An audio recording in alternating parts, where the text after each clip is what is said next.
Hello and welcome to The Take. I'm your host, Chesley McNeil. Each weekday, we're looking at stories, making headlines, and bringing experts from our community to give their take.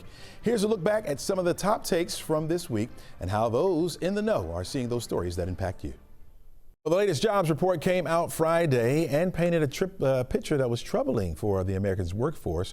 The Labor Department reported that the U.S. employers added just 22,000 jobs in August. Now, that's down from 79,000 in July and well below the 80,000 that economists had expected. Meanwhile, the unemployment rate ticked up to 4.3% last month, the highest mark since 2021. While those numbers tell where the labor market stands, the real question is, how do those figures affect everyday Americans and how much consumers' confidence is starting to slide downward? Time to bring in friend of the show, financial advisor Andrew Pujols. Welcome back to the show, my friend. Good morning, Chesley. How are you doing? Doing pretty good, pretty good. All right, talk to us about these weak job numbers and really how does that affect consumer confidence? Do people just stop spending outright or does it lag behind just a little bit? Look, I think the jobs numbers on Friday were significantly less than economists expected. This is becoming concerning. We're seeing jobs numbers be revised for the last few months, which is also concerning. So I think the American consumer is just going to start to be a little more cautious with their spending, right? If you're worried about possibly a layoff or rising prices, you're starting to be a little more cautious with your money. So I think that's what I'm expecting that we will see. Holiday season is right around the corner. That will kind of be a telltale of where we're headed economically and how consumers are feeling. Absolutely. And when does that start to go up a little bit, Andrew, as far as the holiday spending? Does that start in October, as early as October, or in November? Look, I think we'll probably start seeing some in late October, but as we get into November, we'll have to see, online stores, retailers, what kind of promotions they're running. Are they going to all wait and sort of kind of push the consumer towards Black Friday, or are they going to be stepping up with more promotions and drive the consumer out a little bit earlier? But overall, I'm just curious to see, what's going to happen with that month of November and, of course, December as we get deeper into the holiday season. If consumers just are not spending as much this year as they have in the past year or two, that's going to be a warning sign what sentiment is like and what the future might hold moving into 2026. Yeah, Andrew, we always hear that consumer spending drives about 70% of the economy. So if shoppers get nervous, how quickly can that slow everything down? I mean, look, it can slow things very quickly, Chesley. If consumers are cautious and begin to get worried and they cut back, I mean, we're going into holiday season. We're going into holiday season and we're looking at things such as travel, accommodations, aside from retail shopping, right? So there's a lot that could be influenced and impacted by consumer sentiment being more negative than more favorable as we go into November and December. Yeah, with the unemployment climbing, what signals should we watch out for if we know consumer spending will be down sharply? What should we be looking out for? Yeah, I mean, look, I think overall unemployment is ticking up a bit. That's concerning. Job growth seems to be stagnant right now. That's also concerning. And so people are going to be concerned that, hey, might I be someone that is impacted with a job loss eventually, right? So there's going to be that going back to the sort of basics that we've discussed before, Chesley, of trying to save up some money, have that rainy day fund because you never know what happens. But overall, pretty much, I think we're starting to see a slower progression on the economy as far as any growth, and this could very well be the beginning of a recession. Again, the Fed is always looking at indicators that are lagging, and so it's typically months on into a recession before we really know that we're in a recession. Yeah, Andrew, what's the thing that families pull back on first, typically when there's job concerns? Do you know? I think, look, discretionary spending, right? I mean, you're looking at, do we really need this versus do we, need this for our household, or is this optional, right? I think the optional spending is going to be cut first by households. If it's something you're going out and you see something that you like on the shelf, but you really don't need it, you might say, you know what, this could wait for later. Pretty much, I got to put the basic needs for my family first. Last question for you real quick here.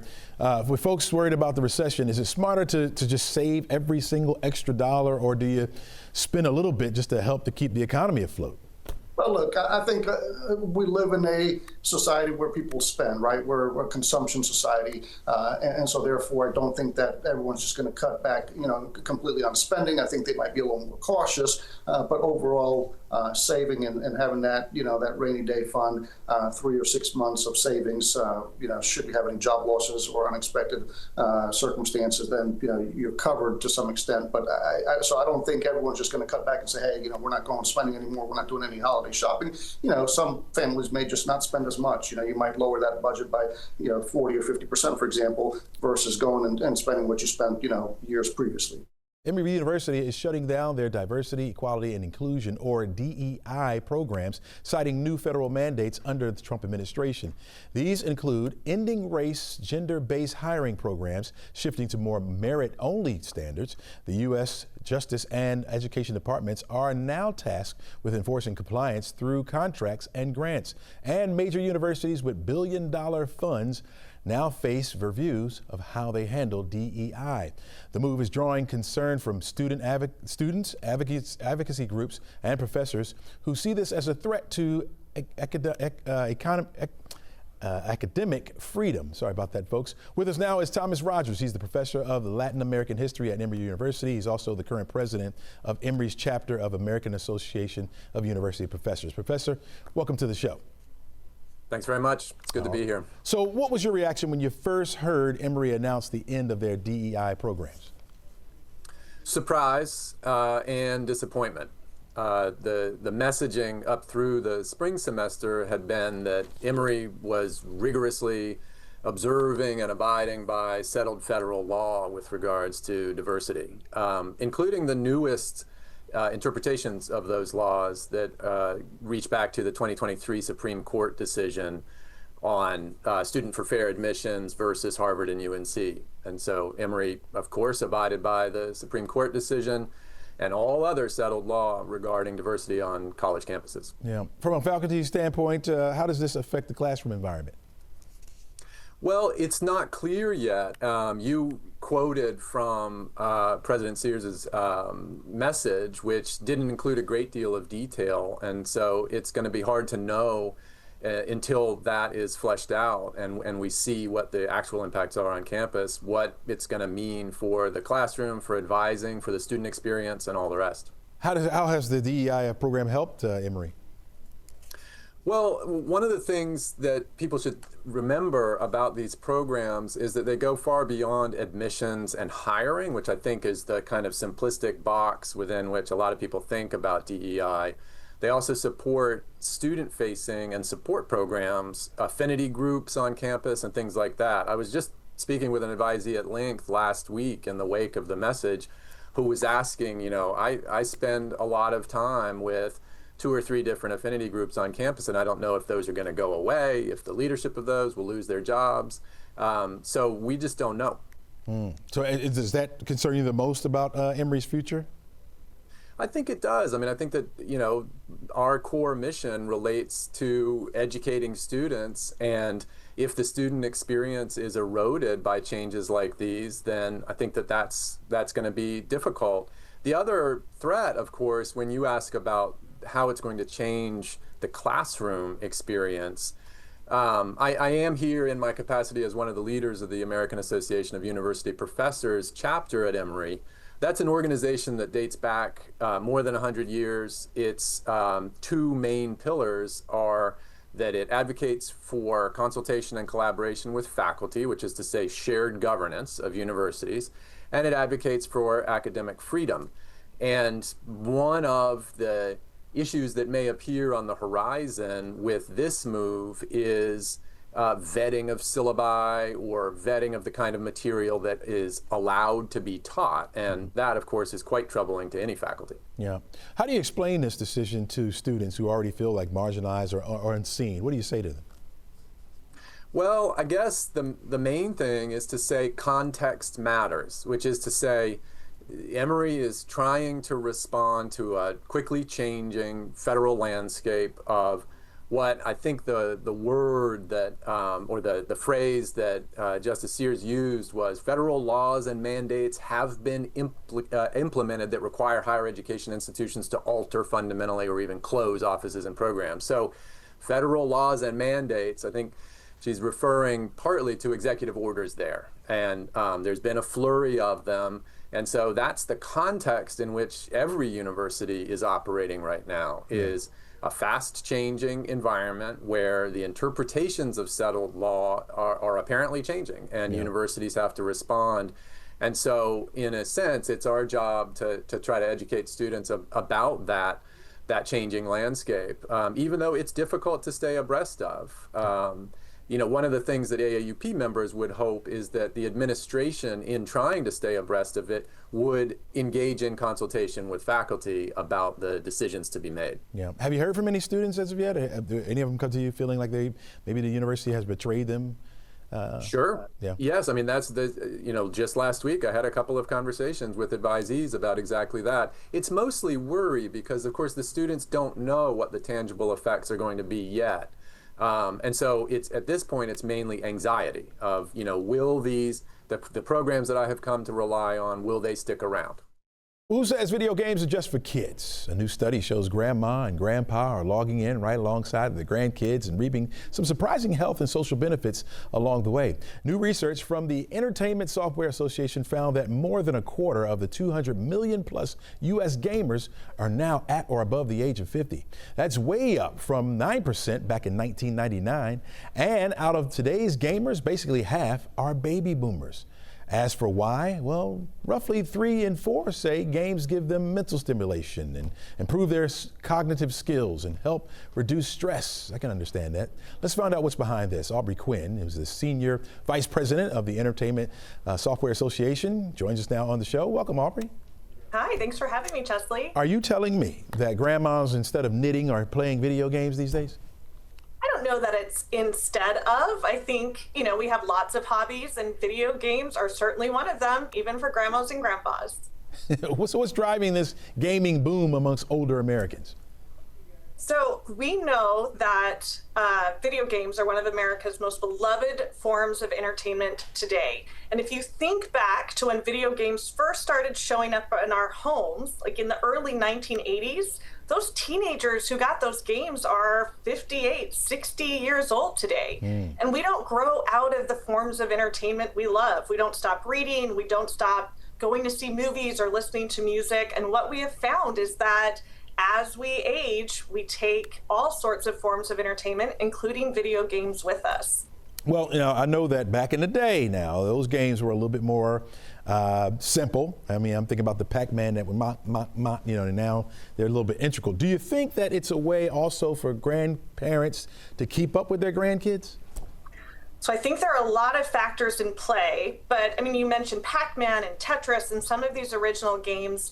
Those games are still around. And the top games that older players are playing are puzzle games. They're playing Wordle. They're playing Sudoku online. They're playing Monopoly Go or Solitaire. These are video games.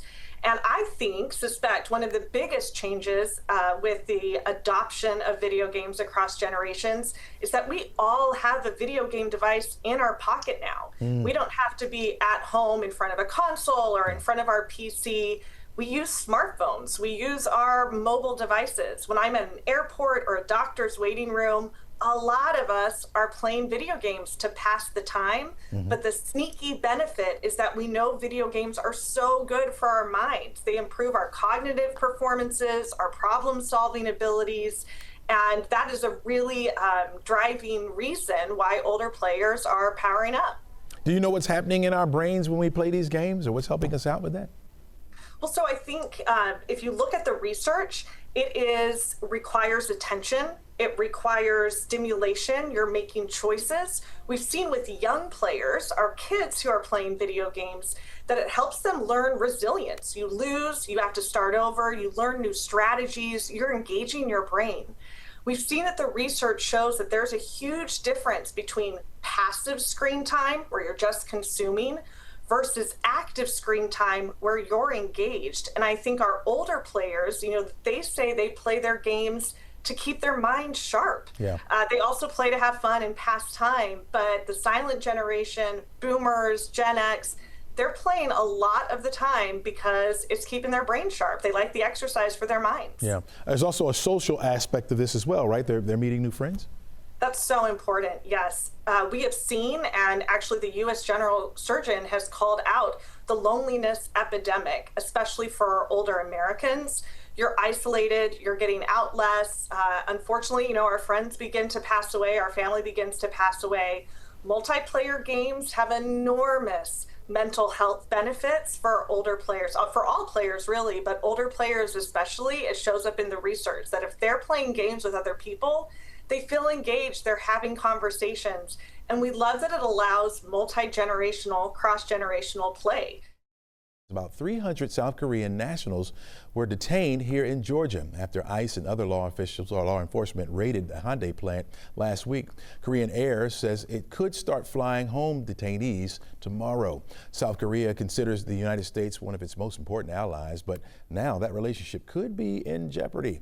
That has Koreans living here in the United States on edge about what could happen next. Here to touch on this is Sarah Park. She's the president of the Korean American Coalition here in Metro Atlanta. Welcome to the show.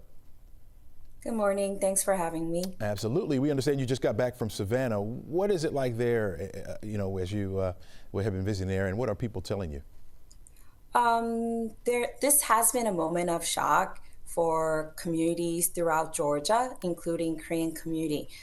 It was not really about just the number or the legal question, but it was about families and neighbors whose lives were suddenly disrupted. These were their friends, or these were the communities that are near and far in Georgia. Organizations and parents are unsure how to address or reassure the community and their children. And small businesses are worried about what could happen next. And we have to kind of hear them first where they were and were able to share resources and information as they were coming through. At the same time, community believes deeply in America's fairness. We respect the rules of law, and we also believe in due process must be applied fairly. And we are going to find out more information throughout. So community is also hopeful, but asking a lot of questions that every person deserves to be treated with dignity while the facts are being reviewed. So people are looking into more sources and informations to how this play out. If you're asking about Savannah community in general, in Savannah, many of the community members know the workers personally through churches, restaurants, or temporary housings like guest house or assisting them at hotels. They were not strangers. They were neighbors. They prayed together, and also they share meals, and they offer resources for them to temporarily stay, and also they welcome them as visitors. So I was able to hear their experience with these workers that are detained. And that was very insightful. Local churches, community leaders, and volunteers are working together to inform the public that we are not alone. And as America, we are going to figure this out together. Yeah. Community members, again, and churches and leaders are providing update, sharing legal resources, and offering emotional and practical support, just sharing that these resources are available for them when they're ready to receive. Yeah. Koreans and Asian American media has been too quick to share information, which helps. But importantly, the real response, like support system and care, has to come from community itself. So communicating movers and shakers and community at the ground level, that was very meaningful for my visit.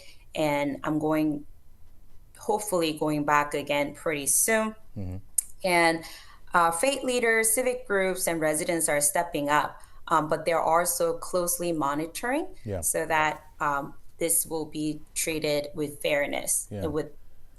Sarah, talk to me about the younger generation of Korean Americans. Do you think this is going to have lasting effects, long-term effects on them? Definitely, as well as Korean Americans live in US, as well as those live internationally. The footage of these being skilled worker being shackled, once it was praised one of the largest investment that was done to Georgia, and how it really symbolized the strong relationship and trust that Georgia, Korea have. So this is definitely very troubling and questioning to see this. And also, we are constantly living in this type of information and facts that just keep coming. So yes, people are staying closely monitoring and waiting for more information to be clear. And also, once these workers arrive to Korea, I'm sure more information will come out. Yeah. Do you think this will make Korean companies think twice about expanding here to the United States, especially here in Georgia, now that this is taking place? Once again, Georgia and Korea have built a trust through hard work and many years of working and over decades. So this incident could strain that trust. And naturally, people in Korea can question how to better strategize to work with US and especially Georgia. Across the country, black women and girls go missing at an alarming rate. Yeah, yet their cases are often receive less attention than others. Data from the FBI's National Crime Information Center shows that more than 546,000 missing persons are reported that were filed in the U.S. in 2022, and more than 30% involved black people. It also found that black women and girls made up nearly 40%, or more than 64,000 of all the missing women cases reported. And those numbers aren't just statistics. They're also behind a recent Netflix film, which is using drama to drive awareness to spark conversations about how we protect young women. With us now with more on this is Hunter Gilmore, a true crime journalist, producer, and screenwriter. Her Hunting for Answers podcast focuses on the often overlooked cases of missing and murdered black women and girls. Welcome to the show. Thank you, Chesley, for having me. Oh, absolutely. Why was it so important to get voices behind it?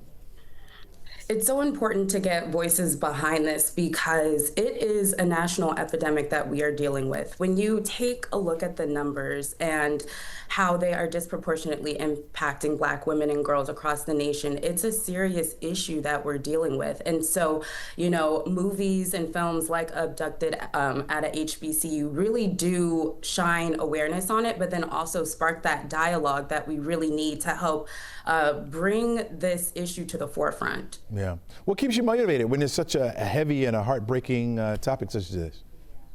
It is very heartbreaking, but what keeps me motivated is, one, the fact that I am a black woman, so it's really hard not to care about these things. I only imagine if it was my mom or my aunt or my sister. It's extremely devastating for many of these families, and oftentimes they have to depend on themselves or rally on the community to really get the support that they need when they can't rely on institutions that are supposed to be there to help. So it's, a very heartbreaking situation for many families, but I'm very dedicated to this because if I'm not talking about it, who's talking about it? If no one's talking about this, then how are we going to really get the attention that we need on this? Yeah, speaking of the attention, you see a story like this, what's the biggest truth that you hope comes out of it?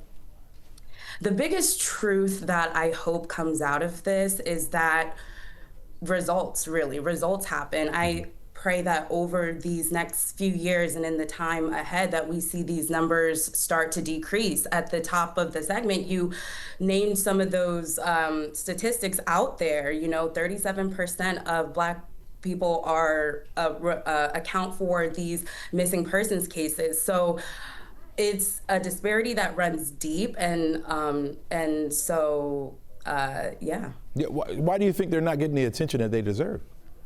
Well, there's a lot of reasons why these cases don't get the attention that they deserve. One is, of course, the media attention and kind of what mainstream media tends to lean more towards. Oftentimes, cases involving black women and girls receive less media attention than their white counterparts. Also, many of these cases authorities don't take the necessary action in the beginning. Lots of families may report, a loved one missing and they get labeled a runaway. Or, I was talking with one family recently and they were saying how the investigators were like, oh, this type of thing happens, and that shouldn't be the type of response that families get. All right, this is at the heart of all your work. What's the one message that you don't want us to forget, or you want the people out there watching to forget? I don't want viewers to forget that this is a real issue going on.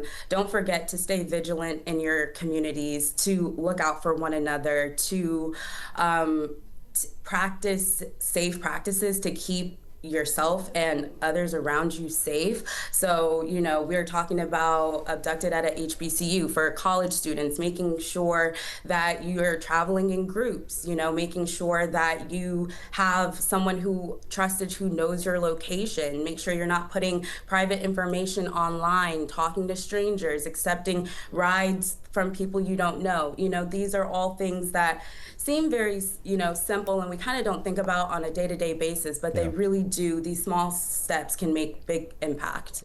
From fetch to feline fuzziness, your pet may be trying to tell you more about science than you think. Now, one professor at Emory University has built an entire class around what our furry friends can teach us. Let's bring in Dr. Natalia Bayona Vasquez to dig into this biology of our pets and why their behavior is more than just cute and cuddly, right? Welcome to the show. Thank you so much for having me. Yes, all right, so what gave you this idea to build a whole college class around our pets? That's a great question that I get very often. So I'm a biologist, I'm a wildlife geneticist. So I don't study pets themselves, but look, so many people, I have a dog, I'm a pet lover. So what inspired me to create this course was realizing that pets can spark that scientific curiosity, right?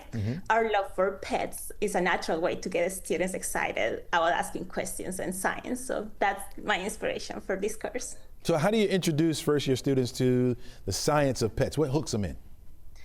Yeah, so that's a great question because in our course, we cover different kinds of topics, biological topics. We talk about the evolution of pets and humans and how those are intricate with each other. We talk about pet behavior. One of the premises of our course is, do dogs really love us? So we talk about the science behind those kind of experiments. And we also talk about the impacts of pets in our environment. So it's a sweet deal of topics for students to get really diving into pet biology. We've seen like the pet whisperer. You teach more than just that, right? So I teach a little bit more than just that, but I'm not as expert as the pet whisperer. But I would like to bring to this point, when we're studying pet behavior, we actually see professionals doing behavioral tests on pets. So we have partnered with the Atlanta Humane Society. We go and learn about the amazing labor and work that they do every day, but also we see their professionals performing a behavioral test on dogs. So then back in the classroom, students can use behavioral databases that have been collected for thousands of pets so they can answer their own scientific questions, like different kinds of projects. Yeah. How much of it is textbook and how much of it is hands-on? Actually, we read 3 books during our class. We read one book on domesticated animals, but these are not textbooks like those giant textbooks, kind of textbooks that you see. We read a book on domesticated animals, we read a book on dog behavior, and then we read a book on cat evolution. So it's a lot of reading components, but also we also have a project development and project communication components to our course. So I have to ask the question, do our pets love us? That's a great question, and I think the science is still ambivalent. I think, like, as a pet owner, I want to say yes, but I think the question is still up for grabs. Oh, wow. What's the sure signs that your pet may not love you?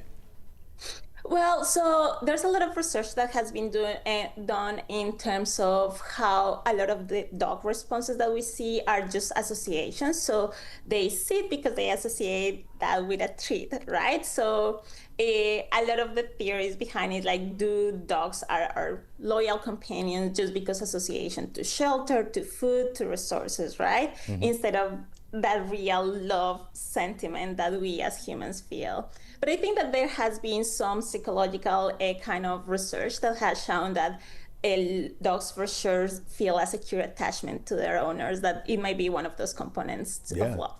Supposed to be man's best friend, right? When you That's right. when you were preparing for this course, did anything surprise you when you were studying the response of humans in pets? Yeah, I think like a lot of things surprise me. As I mentioned, I'm a biologist, but I'm a wildlife biologist. So learning about the domestication process and the evolution of pets, specifically how the evolution of cats is completely different than the evolution of pets, and hence that explains why their behaviors are different too. So I think a lot of things surprise me, and I think that's the fun of science. Even if we're experts in a specific field, there's always so much more that you can learn. All right, I got a student watching right now, right? 30 seconds, go ahead and sell that student to take your course. That's a great point. I'd say that it doesn't matter if you have a science heart or not scientific heart. If you love pets, this is the course for you to take, because we're going to take advantage of that love to encourage you to discover new questions and ask your own projects and do your own fun research. So I think that's one of the things that I enjoy the most. I'm not telling my students what to do. They are the ones developing the things that they want to do, everything around pets. A Fulton County Superior Court judge tossed out racketeering charges against 61 people indicted in a 2023 for protest against the Atlanta Public Safety Training Center, referred to by opponents as Cop City.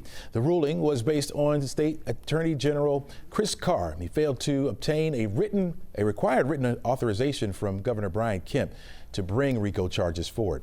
Let's go inside this ruling with Emory Law Professor John Acevedo. Welcome back to the show, John. Thank you for having me. All right. How significant is it that the largest RICO case against protesters in the United States history is tossed out on the count of a procedural technicality? It's quite significant. The case was struggling. It's been 2 years since it was filed. RICO cases are notoriously hard to bring. There's just so many moving parts. And this setback is definitely going to harm the Attorney General, even if he appeals.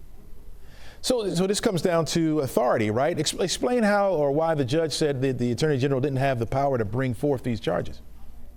So typically speaking, attorney generals don't bring charges. Local district attorneys bring charges. So in this instance, the Attorney General did not wait for the local district attorney, who would have been Bonnie Willis, to bring charges, and instead brought them himself. In order to override the local district attorney, he needed, according to Judge Farmer, Governor Kemp's approval. So all he needed was a letter from Governor Kemp, right, to have that approval. Is this really about paperwork, or does it go deeper than that? I think it's about paperwork. The judge also seemed skeptical because he's even considering tossing the last remaining charges unrelated to the RICO against these defendants. So it seems that this judge is skeptical of the entire group of charges that have been brought against these protesters. So it does weaken the case against the protesters, right? It does. For now, it ends the case. Because it did not go to a jury trial, it can be appealed by Attorney General Carr, and he's indicated that he intends to appeal it. So it's unlikely we've heard the end of this case. So what does this mean for the 61 defendants are indicted? Are they clear of the charges now? For now, they are clear. There are a few charges still in place for, I believe it was arson and assaulting an officer, but only on, I believe it was 6 defendants still have charges that were not part of the RICO charge. They were independent. But even those, the judge is considering this week dismissing those as well. So could the charges come back in some form? They could come back. Again, the Attorney General has vowed to appeal this decision. And if he were to win on appeal, that would restore the charges. You said the judge may go back and even erase some of the, because you said, I think it was like 5 domestic terrorist counts, and you're saying they may dismiss that as well. How separate are those charges, or are they all kind of lumped together there? They're separate in the sense they weren't part of the RICO indictment, but they're lumped together because they're all stemming from the same incident, the protests. I think it was a lot of folks refer to it as the Night of Rage protest from, I believe it was 2.5 years ago now. It's actually been quite a while. And when you have any of these long time lags, that always harms the case of the district attorney. As witnesses forget things, move away, are lost, So every delay weakens the Attorney General's ability to bring this case. He says he's going to appeal, right? Attorney General Carr says he's going to appeal this. What are the chances of having success? You're saying the longer it stretches out, it hurts his chances more? Is that what we're saying? It hurts his chances more at trial, just because the evidence becomes weaker, memories fade. Really, for the appeals process, it doesn't harm it in that sense, other than he has to now appeal and have the judge overturned. But even should he win his appeal, that's probably going to be 3 to 6 months from now. That's quite a ways away. Yeah. So memories are even getting weaker of our eyewitnesses. And again, you have to think folks leave Georgia, take other jobs, retire. So it's always been a thing with defense attorneys. The longer a case goes on, usually the harder it is to prosecute. Yeah. Real quickly here, tell me, what does the collapse of this case ultimately tell us about the limits of state power, protest rights, and the rule of law right here in Georgia? It really shows the difficulty of these RICO cases, these kind of sprawling cases where you're trying to grab 60-something defendants. Those are quite difficult to bring. It really does not send a clear signal that protest is protected, that the free speech is protected, because it is being dismissed on a technicality, on paperwork, as you put it. But it does show that the system will work, and that when someone attempts one of these large actions against protesters, they better have everything in order, and if they don't, judges are very likely to dismiss. The nation's Health and Human Services Secretary is preparing to link everyday Tylenol use during pregnancy to autism. The claim is shaking up medicine and raising questions from doctors who say the science just isn't settled. Here to make sense of it all is Dr. Danielle Fallon. She is the dean at the Emory School of Public Health. Dr. Fallon, welcome to the show. Thank you so much. Fallon, I'm saying it wrong. Fallon. All right. You got it. So from a public health perspective, how strong or weak is the evidence, scientific evidence, trying to link Tylenol use in pregnancy to autism?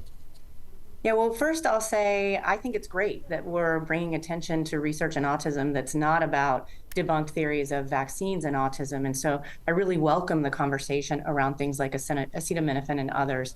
But you're right in the way that you said it. Acetaminophen has been studied for many years globally in the autism research community to ask important questions. And what we've seen are originally mixed results, that there were some studies that did actually say, hey, we should look at this further. And then other studies that said, no, I don't see that kind of association. And these are really large studies of hundreds of thousands of kids in some cases, or their pregnant mothers.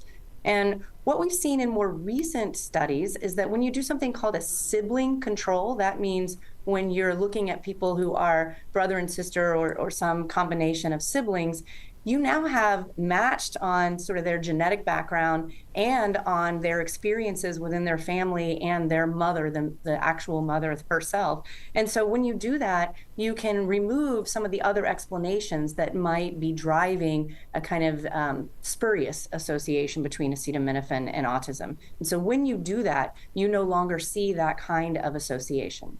So for me, that means we still have some more work to do because even that's not definitive, but it reassures me that if you're using acetaminophen appropriately during pregnancy and with the guidance of your doctor or care provider, that it should be safe.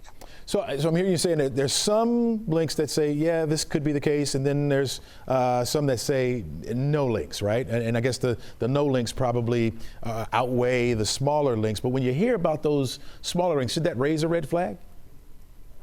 I think it's important to always pay attention and be open-minded about new research and then look for the rigorous detail. And in this case, when we look for the rigorous detail, the evidence so far leans to no association. But I think it is important that we continue to study this and many other factors. Yeah. Are there alternatives for pain relief, fever relief during pregnancy? Is there other things that we should be looking toward?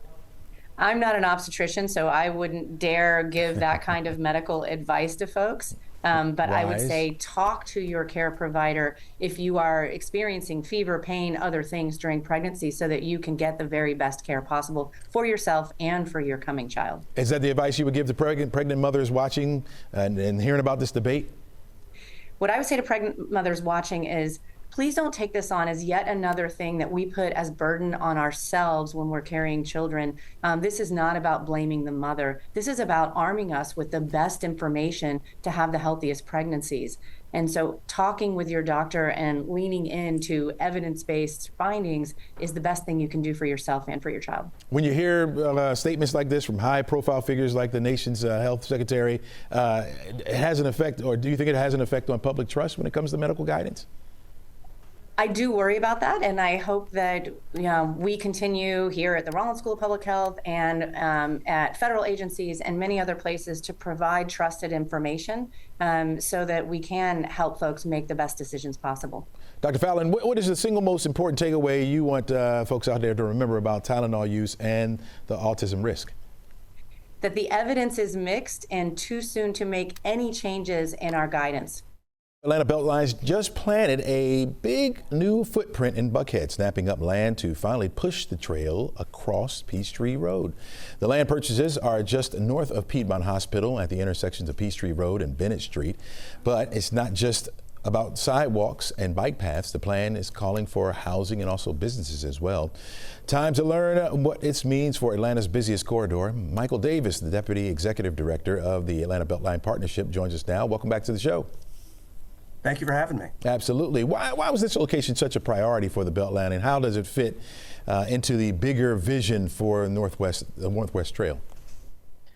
Certainly, great question. So as we actively push to complete the project by 2030, this particular purchase, as we look to extend the trail up in the Northwest Corridor, really is crucial. It'll be a mixed-use development. We're very excited about it, and we've already started the community engagement for the project. This is the Beltline's only crossing of Peachtree Road. What makes that so significant for this particular project? It makes it significant because this really takes us through the heart of Atlanta. Much like we in Piedmont Park, on the east side, it's very active, engaged part of the trail. This takes us through a new part of the city where we can touch, engage, and get as many people on the Beltline and enjoying all the benefits it has to offer. Michael, affordable housing is a big part of the promise here. What can residents realistically expect in terms of units and affordability?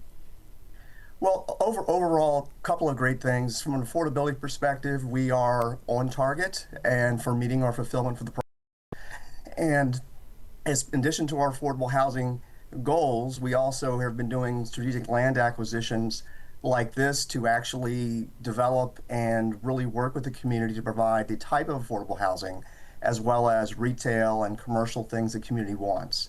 So this, we're really, much like the project since its inception, it's about community engagement, what does the community want, and then building the project the community wants and needs. Will there be any opportunities for nearby workers, those at Piedmont Hospital, maybe the Shepherd Center? Will there be any benefits for them as well, opportunities? There will be. One of the things I'm really excited about, we had our first career day just a few weeks ago. We had over 600 people. We have a huge workforce development initiative where we work with great partners like Piedmont Healthcare, folks in the tech industry. So we have workforce development, we have job fairs, we have all kinds of things to be sure that not only employees have opportunities, we also have our small business initiatives like the Beltline Marketplace, where we provide entrepreneurs the opportunity to get in contact with over 2 million visitors in small shipping containers with the wraparound services. Yeah. Is this project, is the thought behind it that it will be more than just a shopping day, or redefine Buckhead as more than just a shopping district, but as it connects to other communities, maybe the Beltline network? Yeah, it'll be multi-use, and again, really targeting what the community most needs, and then us, kind of captaining the orchestra to be sure we develop and deliver what the community says it wants the most. What's the timeline here? The timeline, we're looking, well, this will be, again, we're pushing to get the whole trail done by 2030. Before FIFA next year, we're going to have 17.9 miles completed. This is part of the last portion that will be done before 2030. So we're looking at this piece of it done in the next few years.